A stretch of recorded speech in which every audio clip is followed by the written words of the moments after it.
नमस्कार, मैं हूं आरजे उमेश आपके साथ लेट्स टॉक सिलीगुड़ी और सेवन स्टूडियोज आपका स्वागत करता है। आज हमारे साथ एक खास मेहमान है।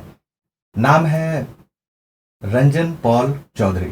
अब उसके आगे उपनाम आप डॉक्टर लगा लें या फिर फौजी भाई लगा लें या फिर आप एक सिंगर की उपाधि भी दे सकते हैं। मतलब हरफन मौला कह सकते हैं।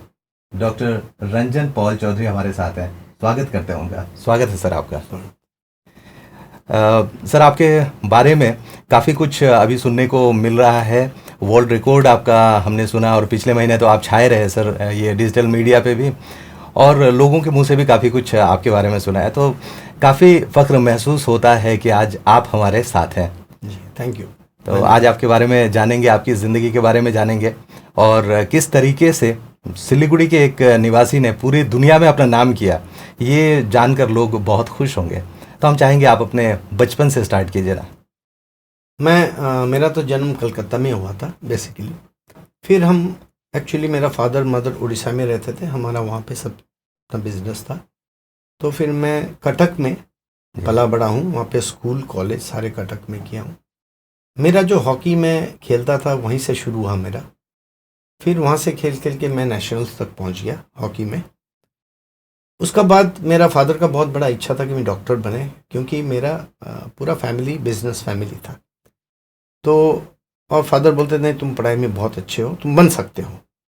मैं इकलौता लड़का था, तो मैंने बोला ठीक है, अपना पापा का जो ड्रीम वो मैं पूरा कर सकता हूँ। फिर मैंने वहीं पे गवर्नमेंट मेडिकल कॉलेज में दाखिल लिया। मैंने सक्सेस हो गया मेरा एंट्रेंस। फिर वहाँ पे मैंने पढ़ाई किया, MBBS कंप्लीट किया बेरमपुर MKCG मेडिकल कॉलेज बेरमपुर से, गंजाम उड़ीसा में। वहाँ करने के बाद मैं फिर चला गया all institute of medical sciences Delhi अपना हाउस सर्जनशिप करने के लिए।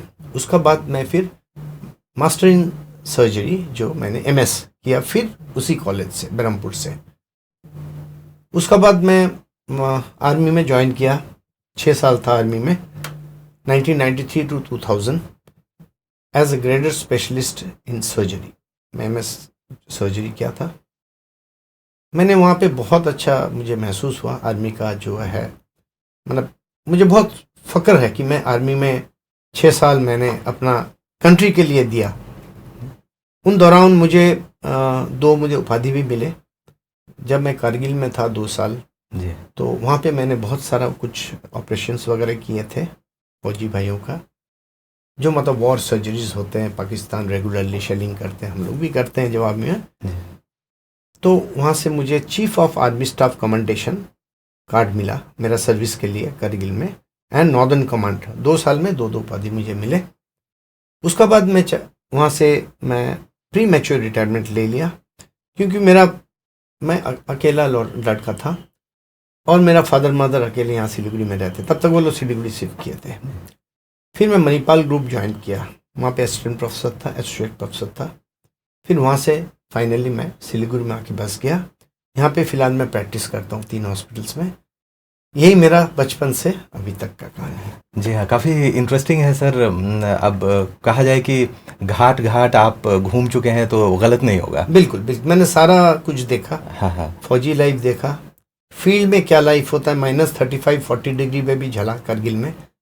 द्रास सबसे कोल्ड एरिया है आफ्टर साइबेरिया अच्छा इस दुनिया में, जी। तो वहाँ पे भी मैंने झेला, वो भी झेला। लेकिन वो बहुत स्वीट मेमोरीज थे जो भी थे, उससे बढ़िया मेमोरीज मेरे लाइफ में कभी भी नहीं थे। सर आमतौर पे इकलौता बेटा और फिर वो इतनी ठंडी जगह पे जा रहा है, या फिर जब ही आपने फौज ज्वाइन कर लिया तो उसके बाद तो ये मौसम को देखना तो बेकार की बात होती है, फालतू की बात होती है। क्यों, फौजियों के लिए तो क्या गर्मी और क्या फौजी के लिए बरसात। क्या गर्मी का कुछ नो, फादर मदर बच्चे बीवी कुछ नहीं मायने रखता है एक्सेप्ट योर यूनिफॉर्म जो आप देश के लिए पहनते हो, जी वो गर्व की बात है।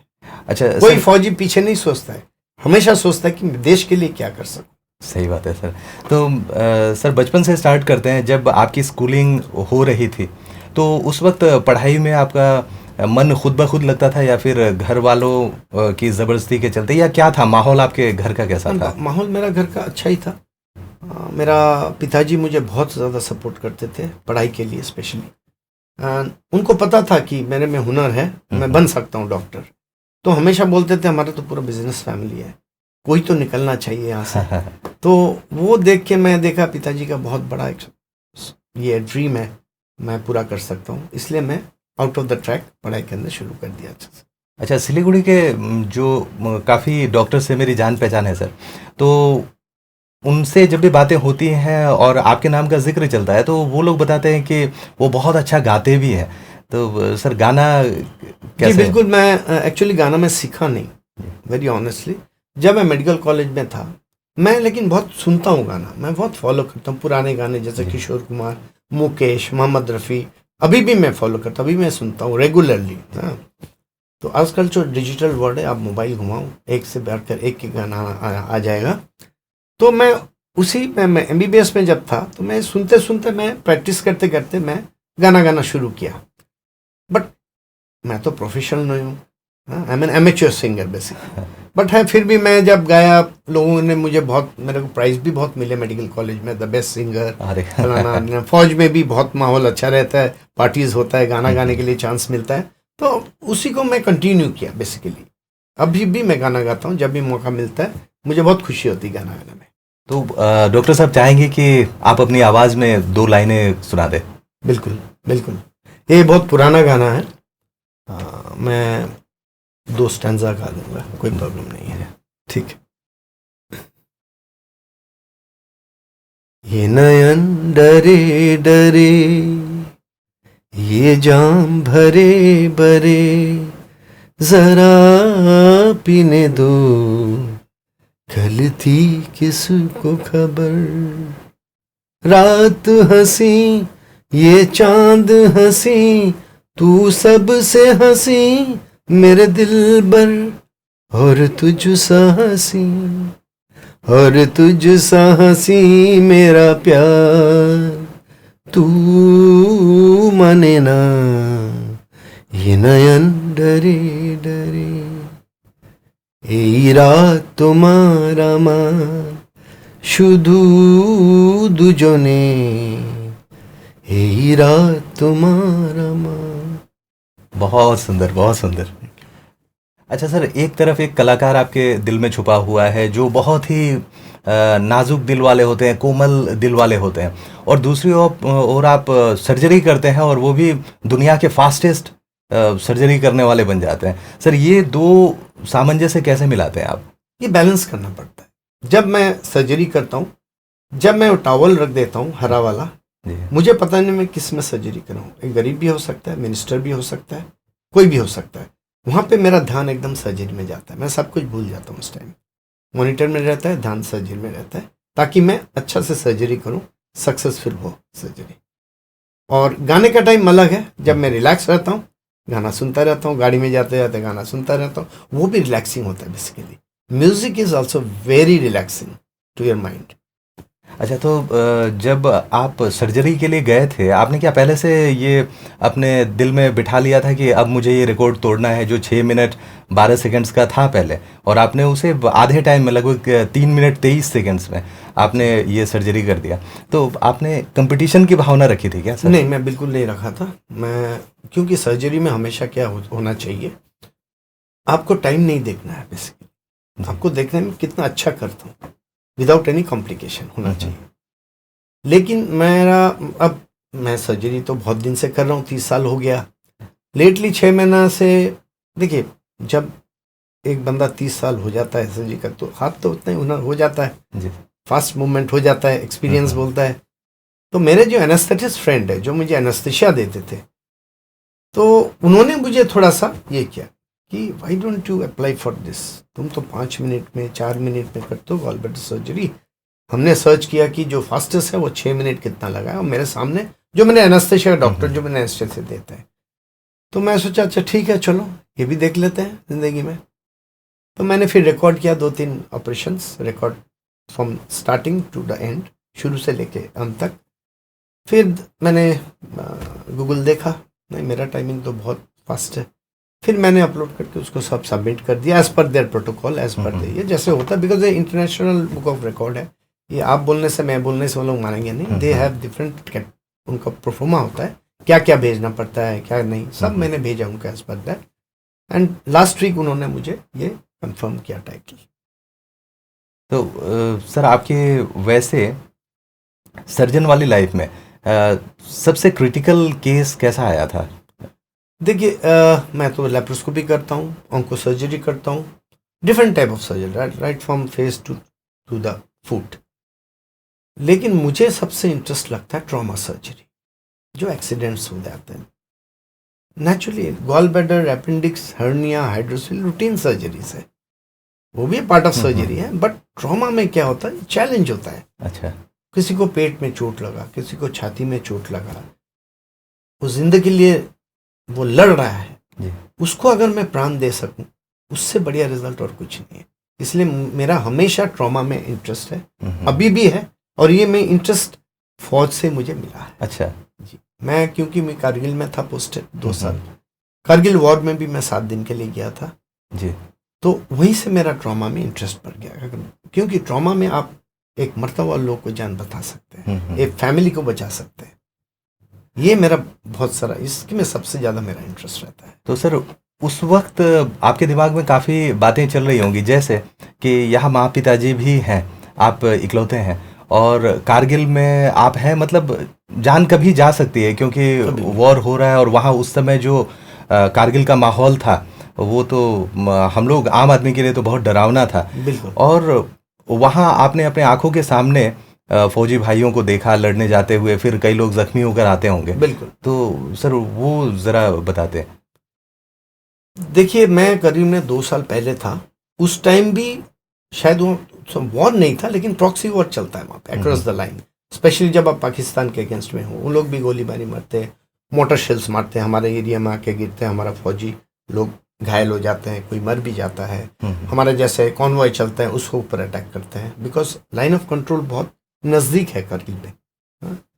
तो वो 2 साल मैंने बहुत सारा ऑपरेशंस किया, जिसमें मैं फौजी भाइयों को बहुत सारा को बचा भी दिया, किसी की तो बचा भी नहीं पाया। बट कारगिल वॉर का टाइम बहुत डिफरेंट था। वहाँ पे 7 दिन हम 12-12 घंटे काम करते थे। एक 12-12 घंटे में हम लोग 10, 12, 15 सर्जरीज करते थे, क्योंकि जब ट्रूप ऊपर चढ़ता था, हम लोग ऊपर चढ़ रहे थे उस टाइम, पाकिस्तानीज ऊपर थे, हमारा कैजुअलिटीज ज़्यादा हुआ, लेकिन हमने तो वॉर जीत लिया। जी हाँ, वो अलग बात है, कैजुअलिटीज बहुत था। तो उस टाइम ना हमारे पास खाने का टाइम होता है, ना पानी पीने का टाइम होता है, रोंगटा भी खड़ा हो रहा है। जी जी सर। तो उस टाइम हमें खाली देखना पड़ता है कि मैं ये जो देश के लिए आगे गया है, मैं कैसे इसका फैमिली और इसको बचाऊं। तो उस टाइम आपको बता नहीं सकता हूं कैसे, मतलब अंदर से ये आ जाता है कि नहीं मैं करूं। That is a different thing, वो अलग ही बात है उस जो 7 दिन वॉर का टाइम का। चलिए, तो हमारे जितने भी फौजी भाई शहीद हुए उन सभी भाइयों को हम प्रणाम करते हैं, नतमस्तक होते हैं उनके सामने, और बातों को ज़रा आगे बढ़ाते हैं। सर स्टूडेंट लाइफ में आप कैसे थे, शरारती या फिर एकदम सीरियस पढ़ाई में, या कैसे? मैं एक्चुअली मैं आपको बोला पहले ही, ये मेरा बहुत इंटरेस्ट था गेम्स में एंड गाना में। तो गेम्स में शुरू किया कटक पे, हॉकी मेरा बहुत अच्छा कोच था, जो कि आप सुने माइकल किंडो। अच्छा। वो इंडिया का कैप्टन था, वो मेरा कोच था कटक में, ही वॉज फ्रॉम ओडिशा। तो उससे मैंने बहुत प्रेरित हुआ। फिर मेरा जो टीम था उसमें ज़्यादातर सरदारजीज थे, जो पहले ज़माने में हॉकी में सरदारजीज सबसे बेस्ट हॉकी प्लेयर थे। तो उनसे मुझे बहुत प्रेरणा मिला, मैं आगे बढ़ता गया। फिर मैं उड़ीसा स्कूल्स के लिए सिलेक्ट हुआ, बाहर खेला। फिर मैं उड़ीसा जूनियर्स के लिए सिलेक्ट हुआ, नेशनल्स के लिए। फिर मैं जब MBBS भी करने गया, मैं वो जारी रखा। ये नहीं कि बस मैं MBBS पढ़ाई कर लूँ, अभी तो मैंने डॉक्टरी करना है। वहाँ पे भी मैं 4 साल यूनिवर्सिटी खेला, अपना यूनिवर्सिटी, मैं कप्तानी भी की लास्ट ईयर। तो ये मेरा इंटरेस्ट था, बस वही। क्योंकि एक जन को खाली पढ़ाई अगर करे ना, वो वहाँ पे बंद हो जाता है सब कुछ। आपको सब कुछ देखना पड़ता है, खेलना, गाना गाना, पढ़ाई करना, ऑपरेशन करना। तो अगर कह दिया जाए कि आप इन सारे प्रोफेशंस में से सिर्फ एक प्रोफेशन को चूज करते हैं, तो फिर आप कौन सा चूज करेंगे? ये तो बोलना मेरा, ये जो आपने प्रश्न किया, इसका मैं जवाब देना बहुत मुश्किल है। लेकिन मैं हर चीज़ मुझे अच्छा लगता है। खेलना तो बहुत ही अच्छा लगता था पहले, अभी भी मैं खेलता हूँ। जो हमारा क्रिकेट एसोसिएशन, जो हमारा हॉस्पिटल क्रिकेट एसोसिएशन का यहाँ पे होता है हर साल। मैं अभी भी खेलता हूँ, क्रिकेट खेलता हूँ। हॉकी तो यहाँ पे कोई दिक्कत नहीं है। कॉलेज में क्रिकेट खेलता था, उसको भी अभी जारी रखा, ये उम्र में भी अभी खेलता हूँ। मतलब सब कुछ मेरे लिए अच्छा ही लगता है। ऐसे कुछ नहीं कि मैं अगर एक में जाऊँ तो एक कौन है। अच्छा, आपने तो बहुत सारी जगहें घूमी हैं, देखी हैं। सबसे बढ़िया आपको कौन सी जगह लगी? आप इंडिया के बारे में बोल रहे हैं या बाहर? इंडिया के बारे में। इंडिया मैंने ऑलमोस्ट सब जगह घूमा, कश्मीर से लेके कन्याकुमारी, यहाँ पे आपको ईस्ट से लेके वेस्ट तक। आप अगर पूछेंगे कि सबसे अच्छा कहाँ लगा मुझे तो सबसे लगा कश्मीर लगा। अच्छा। वो जन्नत है, हेवन ऑन अर्थ। और हमारे जितने भी दर्शक हमें देख रहे हैं फिलहाल, उनके लिए कोई मैसेज आप देना चाहें अपनी ओर से? मैं यही कहना चाहता हूँ, जो भी आप काम करो बहुत ही ध्यान से करना, बहुत इंटरेस्ट लेके करना। हर समय सोचना कि मैं कैसे आगे बढ़ूं। जो पुरानी वाली बात सब भूल जाना। जो आपको सोचना है कि आगे मैं क्या कर सकूं, मैं सोसाइटी के लिए क्या कर सकूं। थोड़ा समय रखना चाहिए for free service, for the society और of course for your family. बहुत बहुत धन्यवाद सर, आपने अपना कीमती वक्त हम लोगों के लिए निकाला। आप सभी को कैसा लगा हमारा आज का पॉडकास्ट ज़रूर बताइएगा। 7 स्टूडियोज़ देखते रहिए। लेट्स टॉक सिलीगुड़ी में फिर एक नई हस्ती के साथ हम हाजिर होंगे। इजाज़त दीजिए, नमस्कार।